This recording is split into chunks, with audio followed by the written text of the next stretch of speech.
In Brazil, 10 months after the worst floods in its history, the state of Rio Grande do Sul is trying to recover normality. However, new extreme weather events and the lack of response from local authorities are raising alarms among the population. Our correspondent Ignacio Lemos tells us more. Porto Alegre bears the scars of the biggest flood in its history, but everything indicates that the heavy rains that Rio Grande do Sul suffered 10 months ago will not be the last extreme weather event. The state's climatic reality is one of contrasts. A week ago, the heat was record-breaking, reaching 40 degrees Celsius. It is not normal how hot it was last week. It was horrible. Porto Alegre suele ser caliente y húmeda en verano. Porto Alegre is usually hot and humid in summer, but the relative humidity in the air is currently around 30 to 20%. This is due to a meteorological phenomenon characterized by the elevation of the water temperature in the equatorial Pacific Ocean, which generates dry periods in the south of Brazil and rainy periods in the southeast and northeast. People working in that heat, a lot of people felt sick. They had high blood pressure, they fainted. Nuevamente, los más vulnerables fueron los más impactados. The most vulnerable were the most impacted by the floods. Recycling cooperatives, which are essential to prevent waste from clogging drainage systems, have yet to receive support from local governments to recover the pressing machines that were damaged by the floods. Damnificadas por las inundaciones.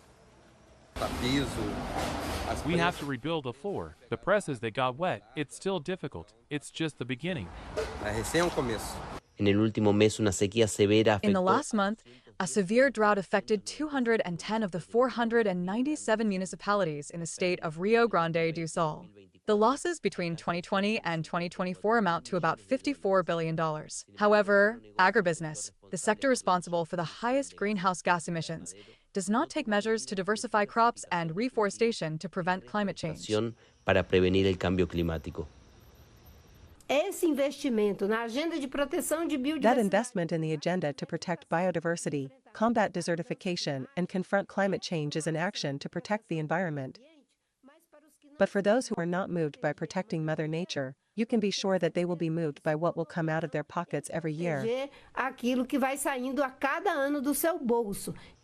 El precio de los inmuebles se redujo exponencialmente. The price of real estate fell exponentially in the regions that were flooded, and the increase in rents is putting pressure on the population of popular neighborhoods previously considered dangerous due to real estate speculation.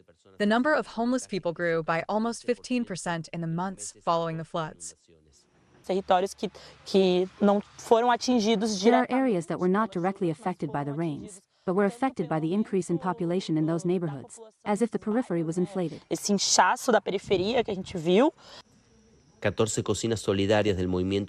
solidarity kitchens of the landless movement deliver tons of food daily to the vulnerable population of Porto Alegre. The humanitarian actions continued in partnership with federal government programs after the floods. Since then, we have not stopped helping, and we started to discover more and more people who needed our help. The sediments of the floods in the rivers that reach the large cities of Rio Grande do Sul hinder drainage to the sea in the event of new torrential rains. A bad omen for a population that has not yet erased from its memory what happened in May 2024 and is already experiencing new extreme weather events. Ignacio Lemos para teleSUR.